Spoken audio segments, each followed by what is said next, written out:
Wowza Rich. That's a K20 in the bay.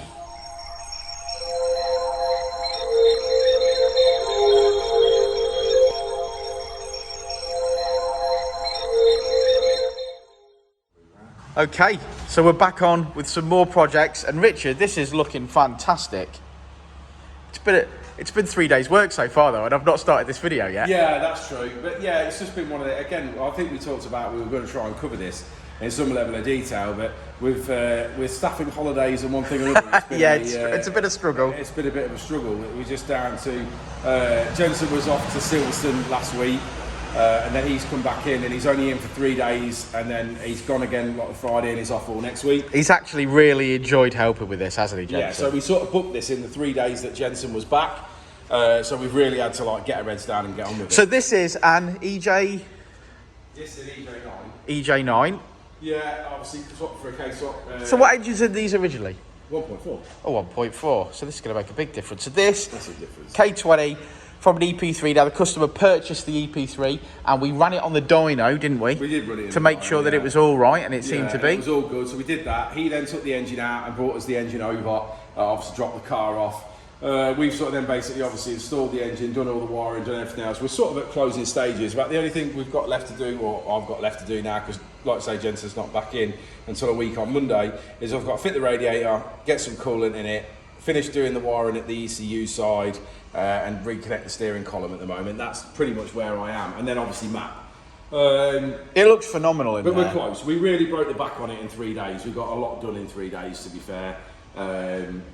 So I can't really moan too much. It's just that Now this build can be done without a series of shiny bits, can't it? But he's gone for a Skunk 2 inlet manifold, throttle body, Dynodaze induction kit, painted Uncle Keith's rocker cover. So there's a few shiny bits in there. To be honest though, the mounts and stuff you're going to buy anyway, you've got to buy fuel rail and fuel pressure regulator and stuff like that that are all shiny bits. You've got to buy that. You need to do the charge harness, you've got to buy the conversion harness, you've got to buy an ECU. So there's a lot of stuff that has to happen. Now, admittedly, Daniel in this instance did with the engine what I would have done, and that's do all the seals and gaskets. This engine was got quite a bit of oil on it, to be fair. Yeah. So we have done, we've stripped it down, we've done chain and guides on it, which obviously in my opinion makes perfect sense. We've done a clutch on it, so we know the clutch is done and you've not got a problem on it. Whilst we obviously had the clutch off, we did the rear main seal, we did the front main seal, we did a rock cover gasket seal, we did the VTC seal, we did the Vtec solenoid seal, and the because they've got filters in them, so we obviously did them as well. So it's had a full overhaul, had plugs, so it'll have, obviously have new engine oil and filter, it'll have new gearbox oil, so this has been completely gone through. It had a baffled sump as well. Yeah, we did, yeah. Fitted a door flat baffled sump in there because he wants to go on track in it. So we literally have run through it. Whilst we didn't, the only thing we didn't do on this that we've done in previous builds is clean and paint the engine, really. Sure. He didn't want to go that far because he said the bay's not amazing, so he wasn't going to, he didn't want to go that nuts. But the rocker cover's made a massive difference, hasn't it? Yeah, I mean, basically it sort of looks like the engine's brewing there, apart from the few bits that you've put on. Obviously the engine mounts are shiny anyway and whatever. But yeah, we've had a really good week on it. Well, we've had good 3 days on it, really broke the back. So it's now just finishing touches and get it up on the dyno. Oh, I can't wait. It's going to sound amazing. What exhaust is it running, Rich? He's had a custom 3-inch made. Oh, 3 inches. Because Daniel does... Dazar, if you're watching, that's 3 inches. Yeah, he does PD conversions and stuff. So he was like, I don't want to do this one because I can be making money doing conversions for my customers. Of course you can. So whoever makes his exhaust for when he does his conversion stuff has made the exhaust for this. We've basically fitted a Kswap manifold and then made a mating section between the two.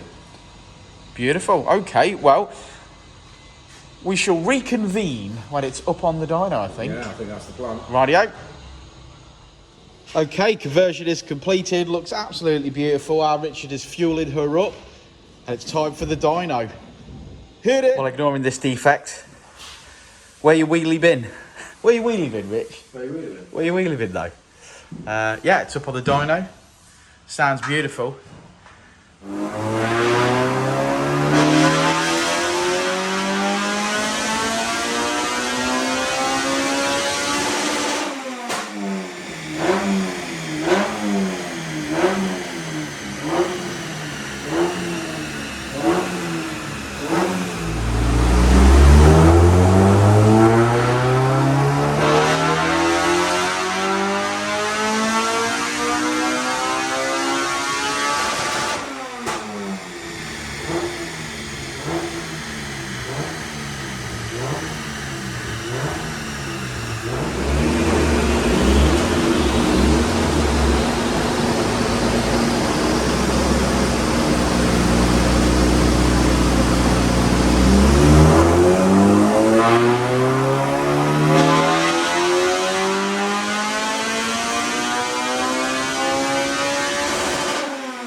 Rich has just pointed out that we've got loads of light, and that's because we've got a sunroof. Got a sunroof. And normally, obviously FN2s don't have sunroofs. No, they do not.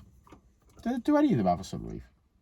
I don't think so. I've never noticed. I've never seen a Type R with a sunroof. No, not me. No. Interesting. Kswap. Yeah.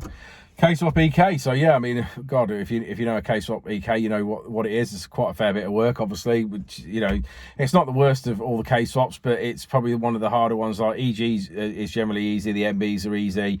EKs. I mean, don't get me wrong. It's not particularly difficult. It's an easier thing, but there's a few more things with these that you need to address. Like you can't use the EK subframe. You have to use an EG front subframe. Or a DC5 front subframe. A bit of a hack for people that might not realise, you can use an MB platform subframe, which is very similar to an EG, which also works. May stop you from paying some scene tax there for some DC5. This young man paid £72 for a set of subframe bolts, which he was disgusted with. I'm disgusted by that. Yeah, which he was very upset What are they made about. out of? Well, but there's just standard DC5 subframe bolts. He had bolts. He didn't have bolts to go with the subframe, and he needed longer ones for the front part. So he was then upset because obviously he'd paid some scene tax there to get those. Well, it's the passion, it's the price you pay to be rolling a cool car like this. Yeah, I mean, basically, people could talk about these and they say, I don't want to talk about prices, obviously, as regards this customer's job, because that's not fair. But people talk about these Kswaps, and at a point they were cheap to do, or were relatively cheap to do, and people were saying, "Oh, we'll do a Kswap for £3,500 and things like that." It's impossible nowadays. It is impossible.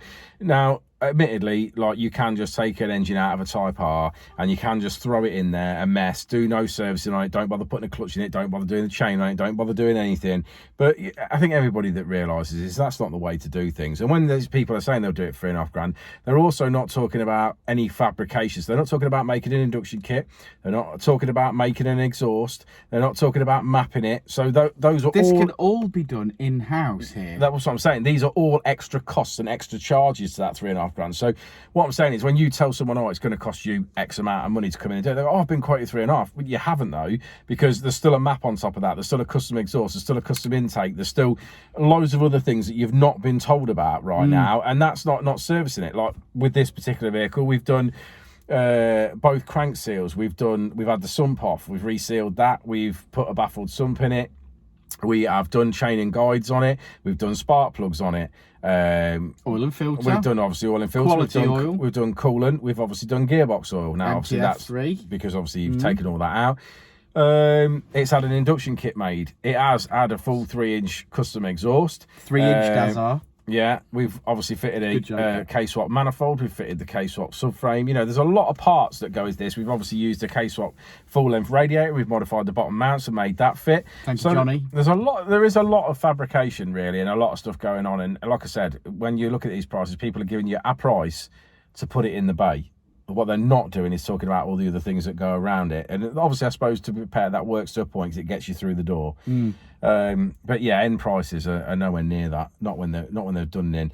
This customer said originally just wanted it putting in. We did talk him into at least like cleaning the engine and putting it and doing. He ended up having a nice, lovely painted rocker cover, a skunk 2 inlet manifold, a throttle body. Yeah. All sorts of nice. But bits. I feel that's paid off when all's said and done. The only slight problem we've got here, and the only thing I've got now, is that he supplied the drive shafts, and we've got a wobble on the drive shaft. So that's probably the only downside I've got to this whole thing. And he didn't have decent fuel in it, so we did drain the fuel and put some decent fuel in, and put some 99 RON in there. Need 99 RON. Yeah. And we finished on 238 on this.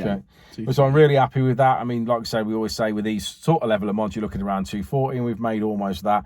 Lovely linear curve all the way through. There's no way he's going to not be pleased with that as an end because finish. He's driven this car. Yeah, he has and driven he's this also car, driven the EP3 the engine came out of. Exactly. So this is going to be rapid. Yeah, like I say, it's just a little bit of a shame about the wobble on the drive shaft. So it will be going back to him with that. I think he's more than mechanically minded. So he said he'll obviously swap the shaft himself. He's very, very good at Skoda Fabia VRSs. Yeah, he does. That's his primary work, doing diesel tuning, engine swaps on diesels. So yeah, he's more than capable of swapping a drive shaft. He's the dark side of the force. Yes, probably very much so. And Jensen's first love. We'll put that in there for him. Jensen really likes him, doesn't he? He does really like him, yeah. A lot. A lot. Jensen isn't gay, but if he was gay, that would be all right. Yeah, and if he was gay, it'd definitely be gay for this customer. He's still very early on in his development. Yeah, he might decide he wants to be, mightn't he? I've not decided fully yet. Hey, don't be like that. Your hands are cold, don't touch me. Right, should we have a look at this graph? Let's do it. And there is the finished graph, and it's looking absolutely splendid. Finishing on 238, wheel horsepower 201. Fantastic. I mean, look at that. Who's not going to be happy with that? Beautiful. Thanks for sticking around to the end of the video, guys. Like and subscribe and all that jazz. We're going to have a code word, special code word for this car as PD Parts, because that is the man himself who owns this vehicle. And we'll see him all on the next one, won't we, Rich? We will indeed. We will indeed. Before, and I'll say it again. Life moves pretty fast.